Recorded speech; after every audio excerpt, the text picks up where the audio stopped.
My name is John Paris. I'm the chair of the Asian American Groups Endorsement Committee. To my right, we have Richard Carrillo, long day, who is the Democratic incumbent in State Assembly District 18. Yes. And we have Paul Anderson, who's the Republican incumbent in District 13. Got it. So again, thank you very much for taking time out of your schedule this afternoon. We are running a little bit behind schedule, in fact, so I appreciate you waiting patiently. Appreciate you guys putting in the hours. Yes, absolutely. Well, for us, it's one or two really, really long days. For you guys, it's 9.5 really, really long months. So, since we do have the fact that we have dissimilar parties, kind of highlights something somewhat important. Nevada certainly does have some a partisan feel to it, but it seems like that partisan feel has been somewhat minimizing over the years. However, we do still have that lingering north-south divide to overcome. We'll start with Paul and go to Richard next. Paul, what ideas do you have to try and avoid the conflicts that ensue due to the funding formula or due to perhaps if you want to dovetail in with the medical school, how Reno doesn't want, or the North doesn't want the South to have one, simplifying the issue, but what ideas do you have to try and minimize that North-South tension that we have within the state of Nevada? Yeah, I appreciate that. I think that, first and foremost, we have to understand what our priorities are, right? I think that in the past it may have been difficult to maybe identify what the Southern Nevada priorities were. Speaker Patrick did a great job of organizing the Southern Nevada Caucus and making sure that we had some time to meet during the interim. We split out into different committees, different topics. I worked on the transportation side of things and talked about a lot of different areas, whether it was I-11 or fuel indexing or keeping the highway fund safe and whole. So we looked at that and thought about what the Southern Nevada priorities were. And I think that first and foremost, we have to understand what's important to the South, right? And so then we're able to have some reasonable discussions with folks across the state. I think the North-South divide is, maybe a few folks feel that way, but our minority leader is from the North and I'm from the South as the assistant leader. We don't have those conversations ever. I mean, we talk about what the priorities are for the state. We talk about caucus-wide what the priorities are for the state. So I think the goal certainly is to understand that if the North is growing, that's good for the South too, because a lot of the revenue that is generated here goes to across the state, right? And certainly some to the north, but we have a lot of rural counties that don't have the economic engine that the South does. And I think we have to love the whole state and understand that everybody has different priorities. And with that comes some of that sacrifice of having to support some of those things. Likewise, some of those rural counties support into other parts and pieces of our tax revenue as well. So I think a lot of it is just understanding the symbiotic relationship we have across the state. Okay, Richard. Well, as we know that there is that invisible line between North and South, as we have the people that feel that Southern Nevada is the engine that powers the state, and we have that separation that feel that a lot of the money that is going north is never really isn't really to say it's not appreciated, but is it really fulfilling what we've as a state? Are we getting what Nevada or the entire state would be considered a whole? Because at the end of the day, Northern Nevada will soon see Southern Nevada say, we don't want any part of you. We're happy where we're at. But Southern Nevada still says, hey, we're still trying to make sure that the rest of the state is part of the entire state. So we need to work together, but at the same aspect, we can't continue to be that engine. And it is good to see that we have Northern Nevada doing their part to try to create their own infrastructure, to have, like they're building their infrastructure with Tahoe Reno Industrial Park. That's a good first step. But as long as they start building their stuff and they try to create their own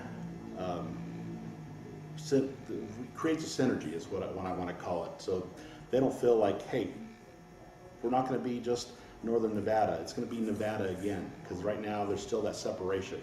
And as we created what we had in the interim, we had the Southern Nevada Forum, because we need to continue to remember that Southern Nevada still has the bigger issues of whether it be mental health, the businesses that we need to ensure that we stabilize here, because with the recession that we had so many jobs that just ended abruptly, so many businesses that just closed their doors, and so many different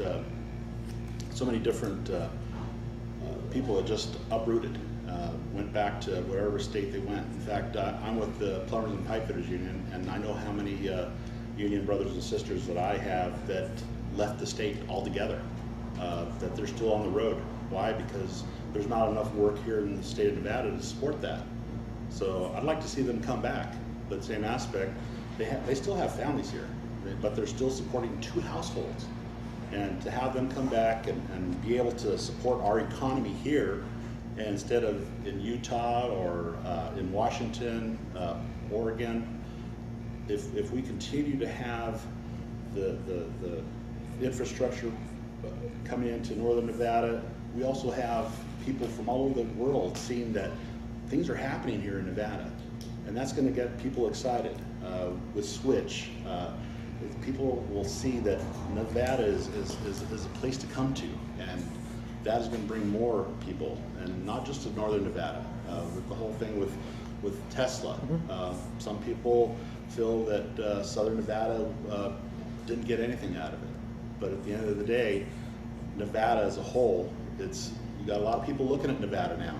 Well, regarding Tesla, which a question we've asked a lot of people today, obviously it's very good for Northern Nevada and good for Nevada as a whole. Right. But how do we continue that momentum and carry it forward to try and get additional companies to look at us, or perhaps companies in general just to see us in a different light, not only nationally but internationally as a place to potentially set up shop? Well, of course, we have the Governor's Office of Economic Development. That in itself has created that, and it's not that it's stopping. It's not like when that special session was done that everything just, okay, it's going to go to business as usual. That will continue on, and hopefully, of course, as we progress forward with that, they'll say, hey, what does Southern Nevada look like? There's many options, and of course we have the situation where some of it was taken from the film tax, but people still want to come to Nevada. There's different routes that have even with the flying into or international flights.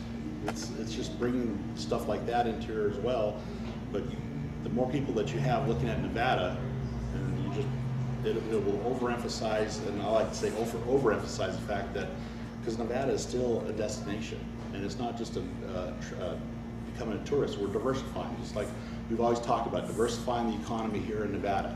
It's just one thing that and every person that's in this room would say, hey, we can't rely on gaming anymore. So it's like to say, if Apple and Amazon, I bought some tires for a car that I race, and where it was coming from was McCarran, Nevada, and I was up in Northern Nevada when we went to a special session. I says, hey, this is where my tires came from. I was amazed that this is where it came from. It didn't come from somewhere back east or from California coast. It just amazed me that, hey, it's coming from Nevada now. It's not coming from some other place. So, of course, Nevada, Southern Nevada, this is the excitement that we need to keep generating. And with the office of the Governor's Office with Economic Development, and just keep that with, of course, Southern Nevada, keep that energy going. And I feel that's one direction that we just need to emphasize and keep pushing in that direction. Paul, any ideas to keep that momentum going from Tesla? Sure. I think that there is momentum, and it's continuing already. We do have, if you look at GoEd, the Governor's Office of Economic Development, they have 20 to 30 businesses sort of lying in wait. A lot of their obstacles is waiting for this margins tax, right? The question 3 that we're looking at for this additional tax on business revenue. Some of those folks are just saying, look, I'll come when that thing gets defeated. And so we do have those folks that are lying in wait. A lot of that is coming into Las Vegas, North Las Vegas. Obviously, we have the UAV program that is going to be significant to Nevada. I mean, you've got folks like Boeing looking at setting up shop here to test their UAVs, to find commercial purposes for those things. There was a lot of economic diversity going on. As a business owner myself, I look at Nevada as being a very business-friendly state. If the margins tax were to pass, my taxes would actually go well beyond what I would pay in California, which is a pretty sad state of affairs, I think, to talk about. So we certainly see that there's some obstacles right now for businesses moving in, but I think the floodgates will open here as we get past the November election. I guess we don't need to ask you what your feelings are about the margins tax, now do we? Yeah, I'll happy to expound on it, but I'm pretty straightforward on that position. Yeah, that's pretty clear. Richard, what are your feelings on the margins tax? Well, I think it's right from the get-go, it's flawed, and of course, it's up to the voters, but it's not something that I'm spouting to say that's something that we need to get excited about. And the businesses that I frequent in my district, I like to let them know about it. And of course, some of them have asked me about it. I, of course, am with the Plumbers and Pipers Union, and AFL-CIO is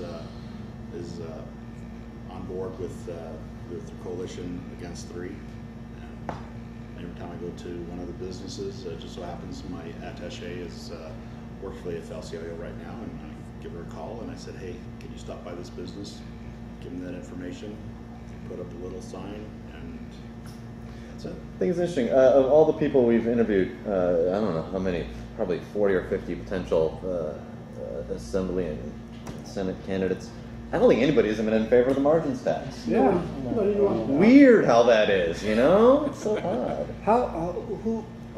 Who presented that, and how did it get on the ballot? Well, so that's a teachers union initiative. Teachers union? Right. Oh my God, no wonder. And so, Well, nobody likes No wonder. education. No. Yeah, well, I can't stand it. but I think there's I can't. certainly a larger topic there of funding education. I think maybe in the beginning there may have been some well-intentioned ideas there, but certainly the way that it was proposed is certainly Because I found, yeah, because not a business-friendly tax, I not a community-friendly tax. I found out that the administrative spending is 42% of our school district. Something wrong with the picture there. Well, I think on a state level we look at that. I sit on the Ways and Means Committee, and on the state level we have 2 departments basically that make up almost 97% of our spending, right, which is education and health and human services. So the rest of us argue, I think, about 2 or 3% of the budget.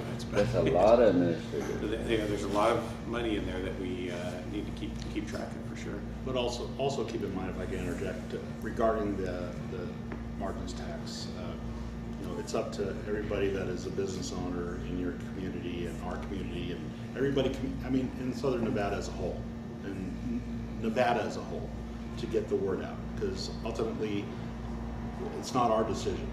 It's up to the voters to decide. Who are the voters? The ones that frequent the businesses here in Nevada.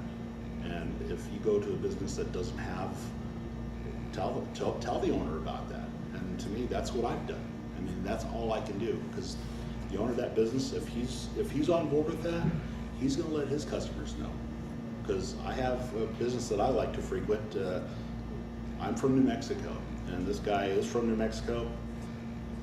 Greatest food. To me, I enjoy the food because it's food that I'm from my heritage, and I enjoy it. He wants to open another restaurant, but he's holding back because of this. And I'd like to see him grow his business, but he's holding back because of this. And what do? I make the call.